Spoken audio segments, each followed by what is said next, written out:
Hello dear student, एक बार फिर से आपका स्वागत है आपके अपने जीनियस फाउंडेशन इंस्टीट्यूट में। अपना आईटीआई सेकेंड ईयर का चैप्टर चल रहा था डीसी जनरेटर। इसका अपन ने पार्ट 4 पढ़ लिया था, जिसके अंदर अपन ने विद्युत चुम्बकीय इलेक्ट्रोमैग्नेटिक जनरेटर के बारे में अपन ने पढ़ रहे थे। तो इसमें से अपन ने सीरीज जनरेटर और शंट जनरेटर अपन ने कवर कर लिया था। आज जो पढ़ेंगे अपन वो शंट जनरेटर के बारे में पढ़ेंगे। जनरेटर के प्रकार चल रहे थे, तो विद्युत चुम्बकीय जनरेटर के बारे में अपन ने जो टाइप पढ़ रहे थे उसमें से एक तो सीरीज जनरेटर था, एक शंट जनरेटर था। तो दोनों अपन ने पढ़ लिए थे। अब कंपाउंड जनरेटर जो है, इसमें अपन पढ़ेंगे कंपाउंड जनरेटर। तीसरा जो था अपना कंपाउंड जनरेटर। कंपाउंड जनरेटर के बारे में पढ़ेंगे, कंपाउंड जनरेटर।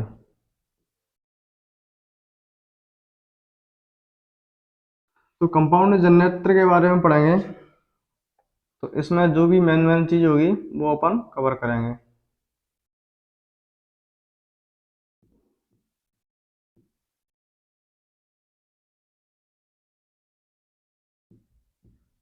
Compound generator.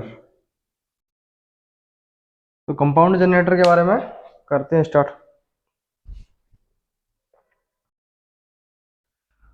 तो कंपाउंड जनरेटर को हिंदी में बोलते हैं मिश्रित जनरेटर भी बोल देते हैं। कंपाउंड को कंपाउंड जनरेटर क्या है, इंग्लिश वर्ड है, और मिश्रित मिश्रित जनरेटर इसका हिंदी वर्ड है।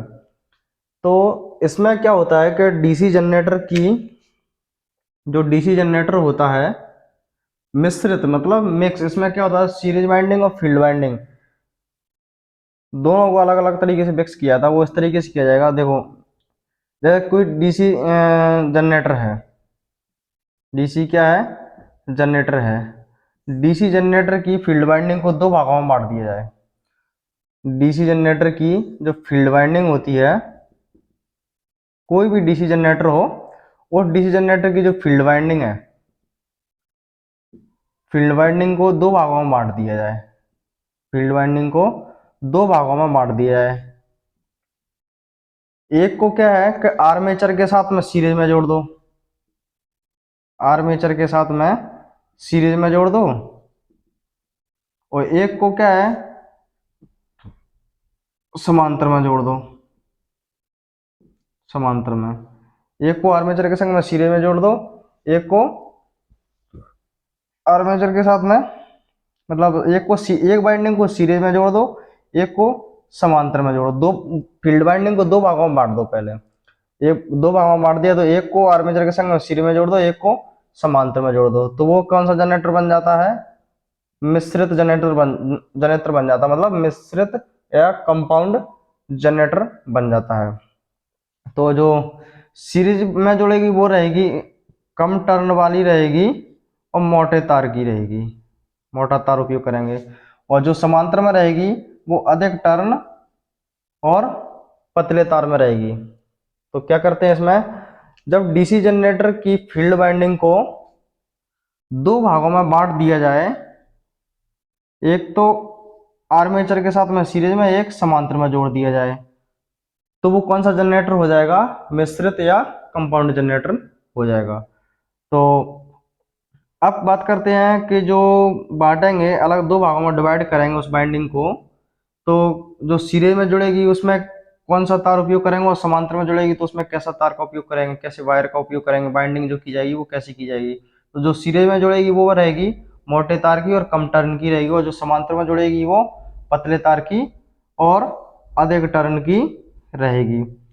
और जो ये जनरेटर रहेगा, कंपाउंड जनरेटर रहेगा, इसका जो आउटपुट ईएमएफ रहेगा, आउटपुट ईएमएफ वो नो लोड पर और नो लोड पर और फुल लोड पर, नो लोड पर और फुल लोड पर कैसा रहेगा, स्थिर रहेगा। ध्यान रखना। तो इसमें से आपसे एग्जाम में एक दो तीन क्वेश्चन पूछे जाएंगे कि वह कौन सा जनरेटर है, या फिर इस तरीके से पूछेगा, यदि यदि डीसी जनरेटर की फील्ड वाइंडिंग को दो भागों में बांट दिया जाए तो किस जनरेटर का निर्माण होगा। तो आपको ऑप्शन में मिलेगा सीरीज जनरेटर, शंट जनरेटर या कंपाउंड जनरेटर। तो कंपाउंड जनरेटर आपको ऑप्शन का ध्यान रखना है। तो मैं दोबारा से रिपीट कर रहा हूं, क्या ध्यान रखना है आपको, यदि डीसी जनरेटर की फील्ड वाइंडिंग को दो भागों में बांट दिया जाए तो निम्नलिखित में से किस जनरेटर का या किस जनरेटर का निर्माण होगा। तो कौन सा जनरेटर का निर्माण होगा, कंपाउंड जनरेटर का या मिश्रित जनरेटर का। ये क्वेश्चन ये हो गया। दूसरा क्वेश्चन ये बनेगा कि कंपाउंड जनरेटर में या कंपाउंड जनरेटर के अंदर जो आर्मेचर के साथ में जो सीरीज बाइंडिंग जुड़ी होगी वो कैसे तार की रहेगी और कैसे टर्न रहेंगे। उसमें ऑप्शन में आपको मिलेगा मोटा तार कम टर्न या पतला तार कम टर्न, इस तरीके से आपको ऑप्शन मिल जाएंगे। फिर अगला क्वेश्चन इसमें ये बनेगा कि वह कौन सा जनरेटर है जो नो लोड और फुल लोड और दोनों स्थिति में उसका आउटपुट ईएमएफ स्थिर रहता है। तो वो कौन सा रहेगा, कंपाउंड जनरेटर। तो कंपाउंड जनरेटर को क्या है कि दो भागों में बांट दिया गया है, दो भागों में बांट दिया गया है। एक शॉर्ट शंट कंपाउंड एक है, सॉरी, दो भागों में बांट दिया गया कंपाउंड जनरेटर को, एक तो डिफरेंशियल कंपाउंड और एक है कम्युलेटिव कंपाउंड जनरेटर। तो दो भागों में इसको बांट दिया गया है, एक तो कम्युलेटिव कंपाउंड जनरेटर और दूसरा है डिफरेंशियल कंपाउंड जनरेटर। तो इसके बारे में जो मैंने आपको समझाया वो मैं उसको डायग्राम के साथ मैं बता देता हूँ, जैसे डायग्राम के साथ में और इसकी थ्योरी मैं लिखवा देता हूँ आपको।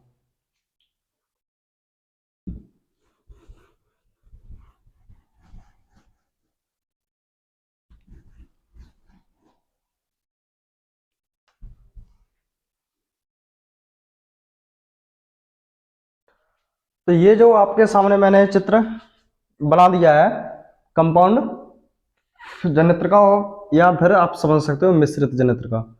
कंपाउंड जनरेटर का मैंने आपके सामने ये डायग्राम बना दिया है। इसमें देखो क्या है कि जो डीसी जनरेटर होता है, डीसी जनरेटर, तो डीसी जनरेटर की जो फील्ड वाइंडिंग होती है, जो फील्ड वाइंडिंग होती है, डीसी जनरेटर की जो फील्ड वाइंडिंग होती है, इसको मैंने क्या किया, दो भागों में बांट दिया। एक तो जो क्या है आर्मेचर के साथ सीरीज में जुड़ गई, जैसे ये वाइंडिंग है तो आधी काट के जो एक दो दो भागों में बांट दी, तो एक तो कहाँ जुड़ गई आर्मेचर के साथ सीरीज में और दूसरी कहाँ जुड़ गई आर्मेचर के साथ समांतर में। अभी तक क्या करते आते थे, वो जो फील्ड वाइंडिंग होती थी वो पूरी एक ही जुड़ी होती थी, ये डायरेक्ट यहाँ जुड़ा होता है, या फिर समांतर में जोड़ते तो ये वाली जो बाइंडिंग थी ये यहाँ यहाँ जुड़ी रहती थी। लेकिन ये क्या है, मिश्रित जनरेटर है। मिश्रित मतलब मिक्स, उसके से अंदर सीरीज और शंट दोनों सीरीज समझ सकते हो आप कि सीरीज जनरेटर और शंट जनरेटर दोनों को मिला के कौन सा जनरेटर का निर्माण होता है, मिश्रित का। मिश्रित का तो मिलाते क्या है, उसमें फील्ड वाइंडिंग को दो भागों में डिवाइड कर देते हैं, दोनों के अलग अलग कनेक्शन कर देते हैं, एक को सीरीज में जोड़ देते हैं और एक को समांतर में जोड़ देते हैं, तो मिलकर बन गया मिश्रित यानी कि कंपाउंड जनरेटर। तो इस तरीके से अब ये यहाँ पर लोड लगा हुआ है, तो एक बाइंडिंग जो सीरीज में वाइंडिंग जुड़ी हुई है वो कैसी है, मोटे तार की और कम टर्न वाली, आपको दिख रहा होगा। ये यहाँ पर क्या है, शंट फील्ड है, तो जो समांतर में जुड़ी है उसको बोलेंगे शंट फील्ड और जो सीरीज में जुड़ी है उसको बोलेंगे सीरीज फील्ड। अब जो देखो शंट समांतर में जुड़ी है वो कैसी है, पतले तार की और अधिक टर्न की है, आपको यहाँ दिख रहा होगा टर्न भी अधिक है। और ये मात्र एक ऐसा जनरेटर है जो नो लोड पर और फुल लोड पर दोनों स्थिति में स्थिर रहेगा। एक मात्र कंपाउंड जनरेटर ऐसा है जो नो लोड पर और नो लोड और फुल लोड दोनों की स्थिति में कैसा रहेगा, स्थिर रहेगा। अब इसमें भी जो कंपाउंड जनरेटर है इसको भी दो भागों में बांट दिया गया, एक डिफरेंशियल कंपाउंड जनरेटर और एक कम्युलेटिव कंपाउंड जनरेटर। तो इसकी जो कहानी है वो मैंने जो समझाया वो मैं नोट कर देता हूं।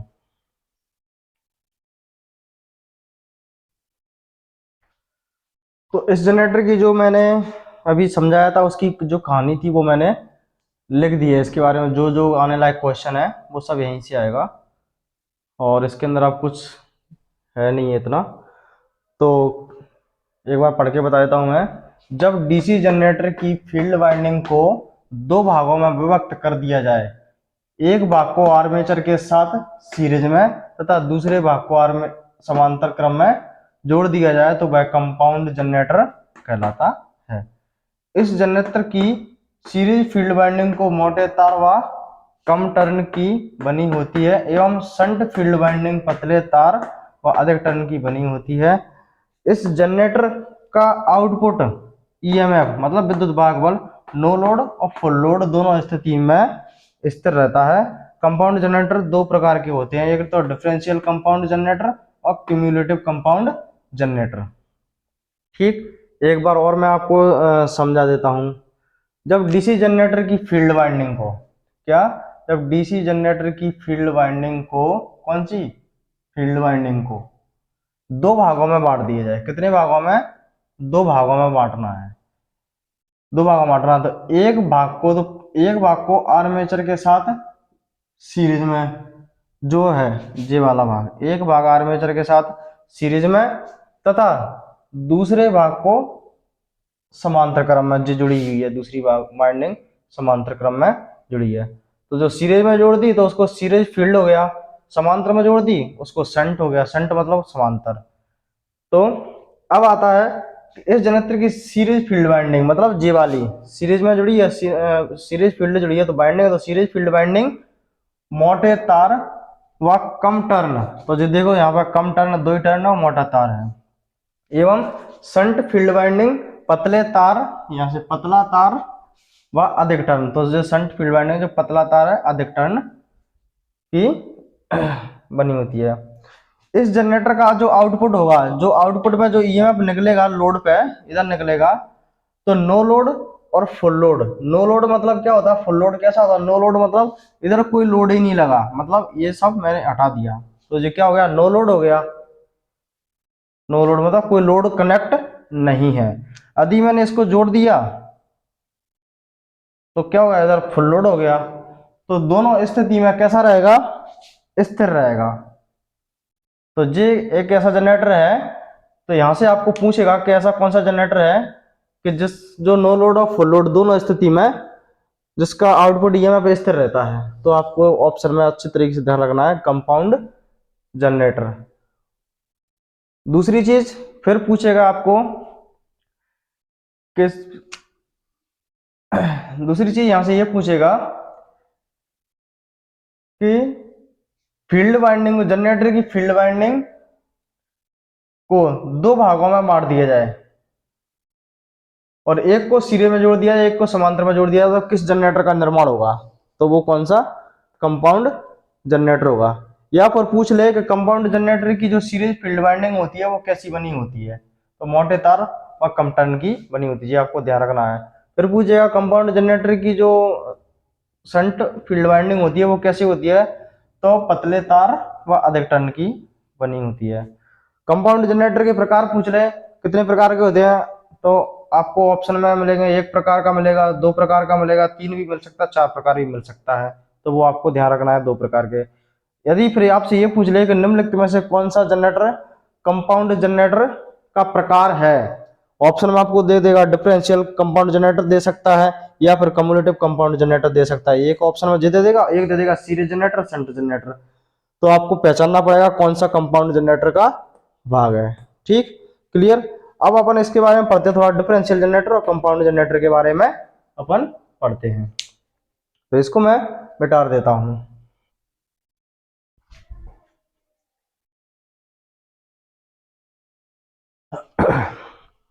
तो ये जो जनरेटर मैंने आपके सामने लिख दिए हैं, डिफरेंशियल कंपाउंड जनरेटर और कम्युलेटिव कंपाउंड जनरेटर, ये कौन से जनरेटर के भाग हैं, तो ये कौन से जनरेटर के भाग हैं? कंपाउंड जनरेटर के भाग हैं। दोनों दो तरीके के होते हैं, डिफरेंशियल कंपाउंड जनरेटर और एक कम्युलेटिव कंपाउंड जनरेटर। तो डिफरेंशियल कंपाउंड जनरेटर क्या होता है कि कंडीशन उनकी सेम ऐसी ही रहती है, लेकिन इसकी जो सीरीज फील्ड वाइंडिंग द्वारा जो फ्लक्स उत्पन्न होगा, सीरीज फील्ड वाइंडिंग द्वारा जो फ्लक्स उत्पन्न होगा वो एक दूसरे के विपरीत रहेगा। मतलब उसका इधर जाए, इधर इधर की कंडीशन में आएगा, और शंट फील्ड वाइंडिंग का जो फ्लक्स जाएगा वो इधर जाएगा। तो मतलब कहने का मेरा ये है कि डिफरेंशियल कंपाउंड जनरेटर में सीरीज फील्ड द्वारा उत्पन्न फ्लक्स और शंट फील्ड द्वारा उत्पन्न फ्लक्स एक दूसरे के विपरीत कार्य करता है। मतलब इधर की दिशा में सीरीज फील्ड का इधर जा रहा तो शंट फील्ड का इधर जाएगा, एक दूसरे की अपोजिट डायरेक्शन में काम करेगा। इसकी वजह से क्या है, मुख्य फ्लक्स में कमी आ जाएगी। अब बात करते हैं कि इस जनरेटर का यूज कहाँ किया जाता है, इसका उपयोग कहाँ किया जाएगा डिफरेंशियल कंपाउंड जनरेटर का। तो इसका जो उपयोग किया जाता है आर्क वेल्डिंग में किया जाता है। आर्क वेल्डिंग एक वेल्डिंग का एक टाइप होता है जो है आर्क वेल्डिंग। तो आर्क वेल्डिंग में इस जनरेटर का उपयोग करते हैं, और चाप वेल्डिंग में भी इसका उपयोग किया जाता है। आर्क वेल्डिंग और चाप वेल्डिंग में इसका उपयोग किया जाता है। अब बात करते हैं कम्युलेटिव कंपाउंड जनरेटर की। तो कम्युलेटिव कंपाउंड जनरेटर का जस्ट उल्टी कहानी है इसकी, मतलब इसकी सीधी है, इसकी थोड़ी सी उल्टी, एक दूसरे के विपरीत कार्य करता है।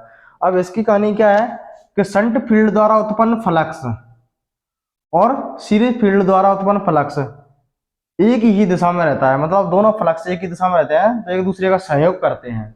तो क्या है कि मुख्य फ्लक्स में वृद्धि हो जाती है। इसका जो उपयोग किया जाता है वो कहाँ किया जाएगा कम्युलेटिव कंपाउंड जनरेटर का? इसका जो उपयोग किया जाएगा स्ट्रेट लाइटों में किया जाएगा, और लेथ मशीन के अंदर भी इसका उपयोग किया जाएगा। कम्युलेटिव कंपाउंड जनरेटर का लेथ मशीन के अंदर किया जाएगा इसका यूज, और स्ट्रीट लाइटों में किया जाएगा। रेलवे वगैरह में भी कम्युलेटिव कंपाउंड जनरेटर का उपयोग किया जाता है।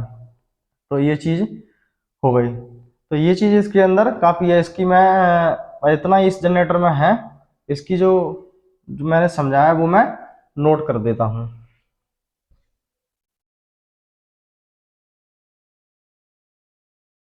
तो इस जनरेटर की जो कहानी है वो मैंने लिख दी है, डिफरेंशियल कंपाउंड जनरेटर और कम्युलेटिव कंपाउंड जनरेटर। तो क्या है, इस जनरेटर में शंट फील्ड मतलब ए वाला फील्ड एवं series field, sorry shunt field के बारे में बात करा तो मतलब ये वाला फील्ड, शंट फील्ड वाइंडिंग एवं सीरीज फील्ड वाइंडिंग। ये सीरीज फील्ड वाइंडिंग जरूरी नहीं है, आप ऐसे भी कह सकते हो इस जनरेटर में सीरीज फील्ड वाइंडिंग एवं शंट फील्ड वाइंडिंग, कुछ भी आगे पीछे कर सकते हो। चाहे तो आप ऐसे कह लो शंट फील्ड वाइंडिंग एवं सीरीज फील्ड वाइंडिंग, चाहे ऐसे कह लो सीरीज फील्ड वाइंडिंग और शंट फील्ड वाइंडिंग द्वारा उत्पन्न फ्लक्स एक दूसरे के विपरीत कार्य करता है। इससे क्या मुख्य फ्लक्स में कमी आ जाएगी। आप चाहो तो इस चीज को लिख लेना, मैं लिखना भूल गया। तो मुख्य फ्लक्स में कमी हो जाती है। इस प्रकार के जनरेटर में लोड करंट का मान बढ़ने पर टर्मिनल वोल्टेज तीव्रता से घटता है। मतलब ये जो जनरेटर है डिफरेंशियल कंपाउंड जनरेटर में, यदि इसमें लोड लगा हुआ है, लोड के करंट का ये जो डायग्राम है दोनों के लिए है, दोनों के लिए मैंने समझाया है। बस करंट ये फ्लक्स की डायरेक्शन एक में एक ही दिशा में दर्शाना है, एक में एक दूसरे के अपोजिट डायरेक्शन में दर्शाना है। सेकंड ईयर में आ गए हो इतना तो आप समझदार ही हो गए होंगे। तो लोड करंट का मान, जैसे कि ये लोड का जो मान है, लोड के करंट का मान अगर बढ़ गया तो इसका टर्मिनल वोल्टेज जो होगा, यहाँ पर टर्मिनल पर जो वोल्टेज मिलेगा वो तीव्रता से घटेगा। तो ये भी आपको ध्यान रखना है कौन सा जनरेटर है जिसमें लोड करंट का मान बढ़ने पर उसका टर्मिनल वोल्टेज तीव्रता से घट जाता है। वो ऑप्शन में आपको मिलेगा सीरीज जनरेटर, शंट जनरेटर, या फिर डिफरेंशियल जनरेटर या कम्युलेटिव कंपाउंड जनरेटर। तो आपको ध्यान देना पड़ेगा डिफरेंशियल कंपाउंड जनरेटर, ये चीज आपको अच्छे से ध्यान रखना है। और फिर पूछेगा इस जनरेटर का उपयोग कहाँ किया जाएगा, तो आर्क वेल्डिंग तथा चाप वेल्डिंग में इसका उपयोग किया जाता है। तो ध्यान रखना है इस चीज का, शंट फील्ड वाइंडिंग और सीरीज फील्ड वाइंडिंग द्वारा उत्पन्न फ्लक्स एक दूसरे के विपरीत कार्य करता है। मतलब एक फ्लक्स ऐसे में जाएगा शंट का, तो जो सीरीज का फील्ड है, सीरीज फील्ड वाइंडिंग का इसका ऐसे में जाएगा फ्लक्स, और शंट फील्ड वाइंडिंग का फ्लक्स इस तरीके से जाएगा। तो एक दूसरे के अपोजिट डायरेक्शन में हो गया तो क्या है, मुक्त फ्लक्स में कमी आ जाएगी। तो वही है। इस प्रकार के जनरेटर में लोड करंट का मान बढ़ने पर, ये लोड करंट का मान, ये वाला इस लोड करंट का मान अगर बढ़ गया तो इसका जो क्या है, टर्मिनल वोल्टेज तीव्रता से घट जाएगा। ठीक। इस जनरेटर का उपयोग जो किया जाएगा वो आर्क वेल्डिंग में और चाप वेल्डिंग में, ये जो अभी सप्लीमेंट्री के एग्जाम हुए थे उसके अंतर्गत आया था ये जो क्वेश्चन है। सप्लीमेंट्री का जो अभी सितंबर में, सॉरी सितंबर में, नवंबर में एग्जाम हुआ था, उसके अंदर आया था कि आर्क वेल्डिंग में किस प्रकार के जनरेटर का उपयोग किया जाता है। तो आर्क वेल्डिंग में डिफरेंशियल कंपाउंड जनरेटर का उपयोग किया जाएगा।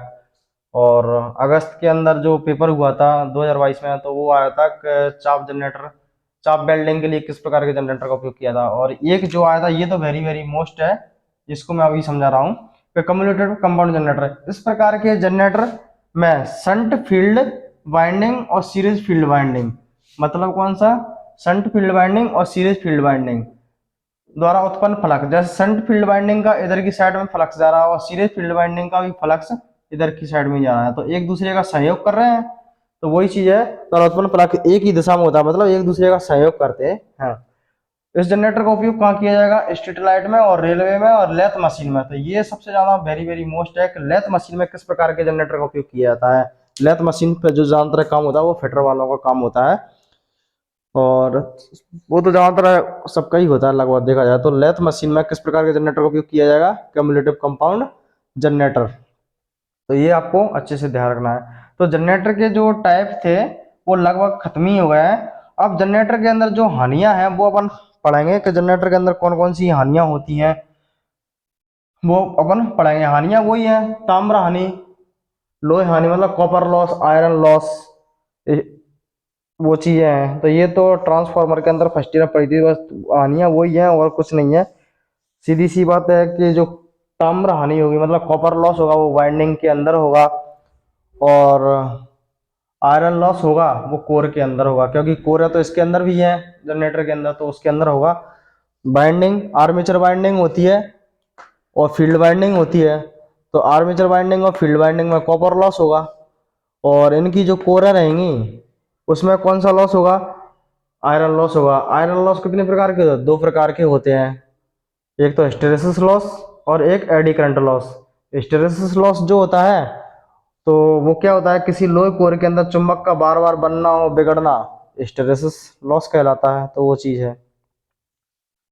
तो हानियों के बारे में मैं और आपको लिख देता हूँ, समझा देता हूँ, इसको रफ कर दूंगा थोड़ा। तो जनरेटर के अंदर होने वाली हानियां, एक तो ताम्र हानि जिसको बोलते हैं कॉपर लॉस, एक होती है लोहे हानि जिसको बोलते हैं आयरन लॉस। तो कॉपर लॉस के बारे में बात किया जाए तो कॉपर लॉस कहाँ होगा, जैसे मैंने आपको बताया था, एक तो ये बाइंडिंग हो गई और ये क्या है, आर्मेचर। तो ये सीरीज फील्ड बाइंडिंग हो गई और एक ये बाइंडिंग हो गई। तो ये मैंने आपको अभी कुछ देर पहले डायग्राम बताया था मैंने, और ये यहाँ पर क्या लगा हुआ है, लोड लगा हुआ है। तो ताम्र हानि शंट फील्ड बाइंडिंग, वो सॉरी सीरीज फील्ड बाइंडिंग और शंट फील्ड बाइंडिंग में होने वाली जो हानियां होंगी वो कौन सी हानि कहलाएंगी, ताम्र हानि। बाइंडिंग के अंतर्गत होंगी ये हानि, अच्छे से ध्यान रखना है। तो मैं यहाँ पर इस चीज को नोट कर देता हूँ कि शंट फील्ड बाइंडिंग और सीरीज फील्ड बाइंडिंग में यहाँ से सीरीज फील्ड वाइंडिंग एवं शंट फील्ड वाइंडिंग में होने वाली हानि ताम्र हानि कहलाती है। अगर आपसे पूछ लिया जाए पेपर में कि एक डीसी जनरेटर में ताम्र हानि किसके अंतर्गत होंगी, ऑप्शन में आपको देगा बाइंडिंग के अंदर, कोर के अंदर, तो आपको बाइंडिंग के अंतर्गत लगाना है। लोहे हानि क्या है कि लोहे हानि के बारे में यदि बात की जाए तो लोहे हानि क्या होती है कि आर्मेचर तथा फील्ड, आर्मेचर तथा फील्ड जे यहाँ से थोड़ा सा डिवाइडेशन है, जो इधर का पोर्शन अलग है। ये मैं लोहे हानि के बारे में बता रहा हूँ। आर्मेचर तथा फील्ड क्रोड, क्रोड बोल दो या कोर बोल दो, बात एक ही है। क्रोडो, क्रोड या कोर, मैं कोर लिख देता हूं। कोर में होने वाली हानि लोहे हानि कहलाती है। ये चीज आपको देखना। अब लोहे हानि दो प्रकार की होंगी, एक हिस्टैरिसीस हानि, एक एडी करंट हानि। हिस्टैरिसीस क्या होता है कि लोहे कोर के अंदर, हिस्टैरिसीस के बारे में लिख रहा हूं, लोहे कोर के अंदर चुंबकीकरण एवं विचुंबकीकरण, विचुंबकीकरण को हिस्टैरिसीस हानि कहते हैं। मतलब लोहे हानि के बारे में पूछा जाएगा, लोहे हानि कितने प्रकार की होती है, तो दो प्रकार की, हिस्टैरिसीस हानि और एडी करंट हानि, जिसको हिंदी में बोलते हैं भंवर धारा हानि। तो लोहे हिस्टैरिसीस क्या होता है, कोई लोहे कोर, लोहे की जो कोर रहती है, मतलब वही है कोर जो क्रोड के अंदर आनी है, तो आर्मेचर की या की जो कोरें हैं उसमें चुंबक बार बार बनेगी बिगड़ेगी, तो उसके कारण क्या पत्तियां वो जो है कोरें खराब हो जाती हैं, तो वो चुंबकीकरण और विचुंबकीकरण वही चीज है, तो उसके कारण होने वाली जो हानियां होंगी वो हिस्टैरिसीस हानियां कहलाएंगी। ये चीज के बारे में आपको। और एडी करंट जो है जो क्या होता है कि विद्युत चुम्बकीय प्रेरण के सिद्धांत के अनुसार विपरीत डायरेक्शन में हानियां होती हैं ये वाली। मतलब जैसे पानी में मुख्य धारा ऐसे जा रही है, पानी की मुख्य धारा, तो वो करंट की, और वहां पे पानी के अंदर जो भौरिया पड़ जाती है, तो वो एक तरह से वही एडी करंट होता है। जैसे मान के चलो कि ये क्या है, जनरेटर का क्या है, ये फील्ड वाइंडिंग है, मान के चलो फील्ड वाइंडिंग है, ये बीच में क्या डला हुआ है, ये आर्मेचर डला हुआ है। तो इसमें मान के चलो करंट इस डायरेक्शन में बढ़ रहा है, तो इसमें आर्मेचर के अंदर एक अपना स्वयं का एक करंट अपोजिट डायरेक्शन में बन जाता है अंदर ही अंदर। वो इतना नहीं बनता, थोड़ा कम मात्रा में, ना के बराबर बनता है, बनता तो है। तो वही क्या है, विपरीत डायरेक्शन में पानी की तरह भौरिया सी बनती रहती है उसके अंतर्गत, तो वो भंवर धारा नहीं आती है। तो बस आपसे एग्जाम में इतना पूछेगा कि जो एडी करंट लॉस होता है वो किसके अंतर्गत होगा, बाइंडिंग के अंदर होगा या कोर के अंदर होगा, तो कोर के अंदर या क्रोड के अंदर, ठीक है। हिस्टैरिसीस हानि जो होंगी वो काय के अंतर्गत होंगी, कोर के अंतर्गत होंगी। और ताम्र हानियां जो होंगी वो बाइंडिंग के अंतर्गत होंगी। एक चीज ये क्लियर हुई। इसके जो फॉर्मूला थे वो मैंने आपको पहले ही लिखवा चुका हूं, पहले मैं इसके जो फॉर्मूला वो लिखवा चुका हूं। फिर भी मैं आपको इनके फॉर्मूला मैं लिख देता हूं। और एक के बाद एक हानि और रह जाएगी, वो हो जाएगी यांत्रिक हानि, मैकेनिकल लॉस। तो इसके जो फॉर्मूला है मैंने एडी करंट के लिख दिए हैं इतना। आपको इसके बारे में फुल हानि के बारे में ट्रांसफार्मर मैं थोड़ा मैंने पढ़ाया था, पूरा पढ़ाया था, तो उसके अंदर जी हानियां मिल जाएंगी। बाकी का फर्स्ट ईयर का मैं ट्रांसफार्मर की वीडियो अपलोड करूंगा, तो उसमें आपको इसकी पूरी व्यवस्थित तरीके से क्लास के अंदर भी मैंने बता दिया था। अब ट्रांसफार्मर जनरेटर के अंदर कितनी प्रकार की हानियां होती हैं, एक तो ताम्र हानि, एक लोहे हानि और एक यांत्रिक हानि। जे स्ट्रेस हानि और भंवर धारा हानि, ये तो लोहे हानि के दो भाग हैं जो कोर के अंदर होते हैं। यांत्रिक हानि जो होती है वो क्या क्या होती है, एक तो आर्मेचर का और वायु का दोनों का घर्षण, तो वो हानि हो गई। बेरिंग जो होती है, बेरिंग का घर, बेरिंग शाफ्ट पर जो बेरिंग लगी रहती है, बेरिंग घूमती है, तो उसमें जो हानियां होती हैं, घर्षण हानि, तो वो भी बेरिंग की हानि हो गई। और कम्यूटेटर और ब्रश के बीच में जो घर्षण होता है, तो वो भी एक यांत्रिक हानि हो जाती है। तो इसके बारे में भी मैं लिख देता हूँ।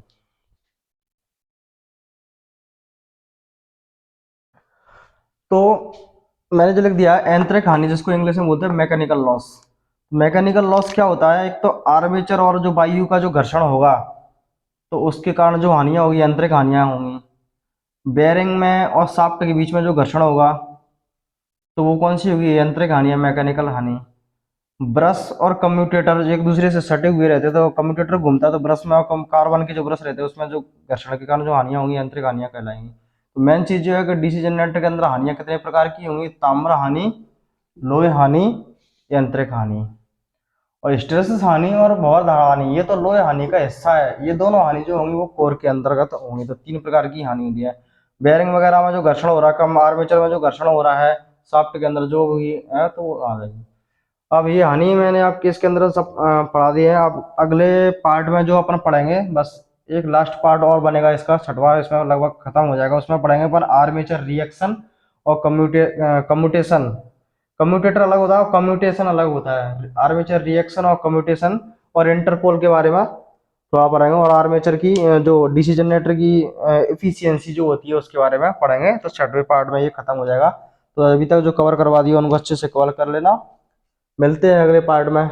और चैनल को लाइक और वीडियो को सब्सक्राइब जरूर, चैनल को सब्सक्राइब और वीडियो को लाइक जरूर कर दिया करो, विशेष निवेदन है। और जिनकी आईटीआई कंप्लीट हो गई वो भी इस पर ध्यान दें, विचार करें कि एग्जाम में काफी पूछे जाने वाले क्वेश्चन मिलेंगे यहाँ पर टेक्निकली तरीके से, सेकेंडरी वाले भी। वीडियो को लाइक जरूर कर दें और चैनल को सब्सक्राइब कर दें। मिलते हैं अगली वीडियो में। जय हिंद, जय भारत।